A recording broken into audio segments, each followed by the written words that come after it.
और आज joining time का पार्ट 2 लेके आए हुए हैं हम। ठीक है, ज्वाइनिंग टाइम पार्ट 1 में आपको बताया कि ज्वाइनिंग टाइम कब आप ले सकते हैं, ज्वाइनिंग टाइम को कैसे एलएपी में आप कन्वर्ट करा सकते हैं, कब लेना चाहिए। ठीक है, तो उसी का अगला पार्ट हम आज आपको बताने वाले हैं। कहता है कि ज्वाइनिंग टाइम लेते समय अगर हॉलीडे पड़ता है तो उसका फ़ायदा आपको नहीं मिलेगा।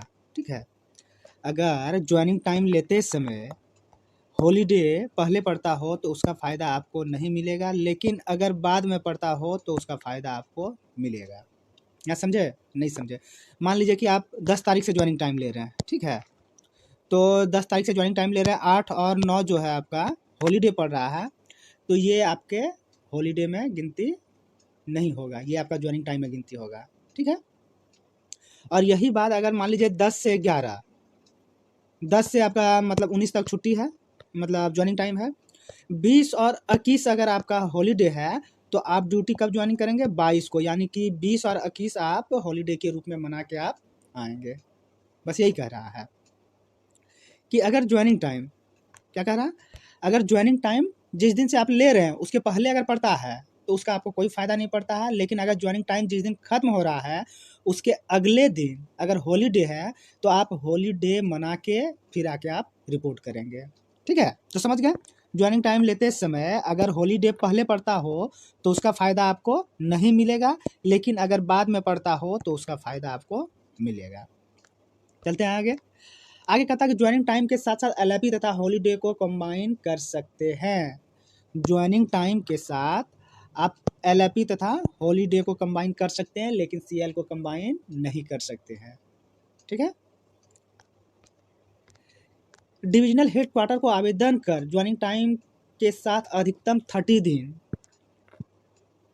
की छुट्टी को बढ़ाया जा सकता है। अधिकतम 30 दिन है। ठीक है, आप डिविजनल हेडक्वार्टर जिसको डीआरएम भी बोलते हैं, पर्सनल डिपार्टमेंट को जो आप लेटर लिखते हैं कि ज्वाइनिंग टाइम के साथ मेरा 30 डेज का छुट्टी जो है उसको एक्सटेंड किया जाए।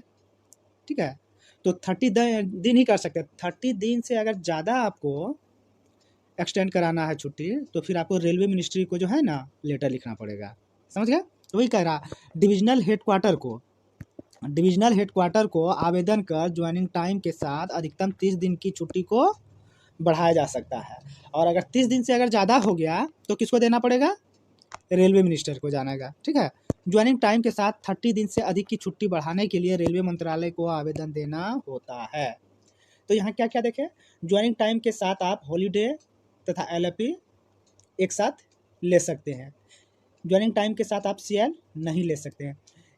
डिविजनल हेडक्वार्टर को लेटर लिखकर आप ज्वाइनिंग टाइम के साथ अधिकतम 30 दिन एवल कर सकते हैं।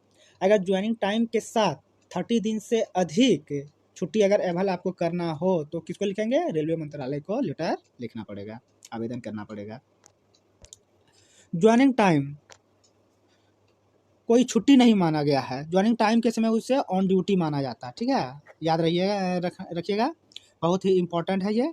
ठीक है, ज्वाइनिंग टाइम को छुट्टी नहीं माना गया है, ज्वाइनिंग टाइम के समय उसे ऑन ड्यूटी माना जाता है। ठीक है, इसीलिए इसको लीव नहीं बोला गया है। अभी तक जो हम आपको बोलते आए थे कि ज्वाइनिंग टाइम किसी भी कोई लीव नहीं है, कोई छुट्टी नहीं है। ज्वाइनिंग टाइम का चर्चा चैप्टर 14 में है, जबकि लीव का चर्चा चैप्टर 5 में है। जब ज्वाइनिंग टाइम लीव नहीं है इसीलिए इसको क्या माना गया है? On duty. अगर ज्वाइनिंग टाइम लेके सेटल होने के लिए जो आपको ज्वाइनिंग टाइम मिलता है, 1 दिन मिले, 10 दिन मिले, 12 दिन मिले, 15 दिन मिले, दूरी के हिसाब से है, तो उस समय आपको क्या माना जाता है? ऑन ड्यूटी माना जाता है। आप ऑफ ड्यूटी नहीं रहते हैं। वेरी इंपॉर्टेंट है, इसको दिमाग में रखेंगे। चलते हैं आगे। कहा जाता है कि ज्वाइनिंग टाइम के समय आपको पुराना वेतन प्राप्त होगा। क्या होगा? ज्वाइनिंग टाइम के समय आपको पुराना वेतन प्राप्त होगा। इसका मतलब समझे? ज्वाइनिंग टाइम के समय पुराना वेतन प्राप्त होगा, इसका क्या मतलब हुआ? इसका मतलब ये हुआ, मान लीजिए कि 1 जुलाई को, ठीक है, 1 जुलाई को आपका इंक्रीमेंट लगने वाला है। ठीक है, और आप क्या किए? 30 जून को ही कर लिए, ज्वाइनिंग टाइम यहाँ से ले लिए। तो 30 जून से, ठीक है, जब तक आपका 10 दिन, 12 दिन, 15 दिन जो भी है, जब तक पूरा नहीं हो जाता, ये जो मतलब पीरियड है 10 दिन 15 दिन ज्वाइनिंग टाइम का जो पीरियड होगा, इसका जो सैलरी आएगा ये पुराना वेतन आएगा। इंक्रीमेंट वाला वेतन आपका नहीं आएगा। जबकि 1 जुलाई को ही लग गया, आप 30 जून को ज्वाइनिंग टाइम लिए ठीक है, और एक को लग गया तो बाकी इधर 8 दिन जो था वो तो नया वेतन आना चाहिए था, लेकिन वो नया वेतन आपका नहीं आएगा। आपका क्या आएगा? पुराना वेतन आएगा। इसीलिए कह रहा है ज्वाइनिंग टाइम के समय आपको पुराना वेतन प्राप्त होगा। अब कह रहा है कि ज्वाइनिंग टाइम को एलएपी में कन्वर्ट कराने का नियम कहाँ है? अगर आप गए हैं ऑफिस या लेटर लिखे हैं तो उसमें क्लियर मेंशन कर दीजिए कि ज्वाइनिंग टाइम का जो एलएपी में कन्वर्ट कराने का नियम है कहाँ है। ठीक है, तो कहा ज्वाइनिंग टाइम को एलएपी में कन्वर्ट कराने का नियम IREC वॉल्यूम 1 के पारा कितना है? 1110 में है। ठीक है, IREC के वॉल्यूम 1 के पारा 1110 में है। क्लियर एकदम लेटर में लिख दीजिए कि इसके अनुसार मेरे ज्वाइनिंग टाइम को एलएपी में कन्वर्ट किया जाए। समझ रहे बात? तो कहाँ इसका चर्चा है ज्वाइनिंग टाइम का कि एलएपी में कन्वर्ट किया जाए?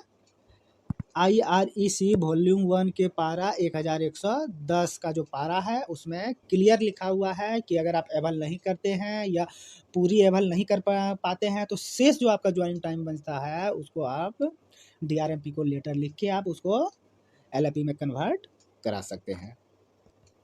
ठीक है, एक चीज़ यहाँ हम आपको बताना भूल गए थे कि ज्वाइनिंग टाइम जो है जब पुराना स्टेशन से, कहाँ से? जब पुराना ओल्ड स्टेशन से, ठीक है, पुराना स्टेशन से भी आप ज्वाइनिंग टाइम ले सकते हैं और न्यू स्टेशन पर भी आप ज्वाइनिंग टाइम ले सकते हैं। लेकिन न्यू स्टेशन पर आप ज्वाइनिंग टाइम रिपोर्ट कीजिए, 12 बजे के पहले रिपोर्ट करते हैं तो उसी दिन से, और 12 बजे के बाद रिपोर्ट करते हैं तो अगले दिन से आपको ज्वाइनिंग टाइम लेना होता है। ठीक है, अब पुराना स्टेशन पर तो आप वहाँ से लेके इसके बाद आके यहाँ आप रिपोर्ट कीजिए, कोई दिक्कत नहीं है। यहाँ से पहले आप 10 दिन 15 दिन या 12 दिन जो भी है या एक दिन यहाँ एवल कर लीजिए पुराना स्टेशन पे और चले आइए नया स्टेशन पे, यहाँ आके आप ड्यूटी रिज्यूम कर लीजिए। समझ गए? और अगर नहीं करते हैं तो फिर आपको एलएपी में कन्वर्ट कराना होता है। तो दोस्तों ज्वाइनिंग टाइम का पार्ट 2 बस इतना ही था, और अगर आप लोगों के मन में कोई भी क्वेश्चन हो तो कमेंट करके पूछ सकते हैं, हम यथासंभव उसका जवाब देने का प्रयास करेंगे। जो नहीं जानेंगे किसी से पूछ के देंगे, लेकिन प्रयास करेंगे देने का। तो दोस्तों आज बस इतना ही। जय हिंद, जय भारत। तो दोस्तों अगर आप मेरे चैनल पर नए हैं, सबसे पहले मेरे चैनल PKR एजुकेशन को सब्सक्राइब करें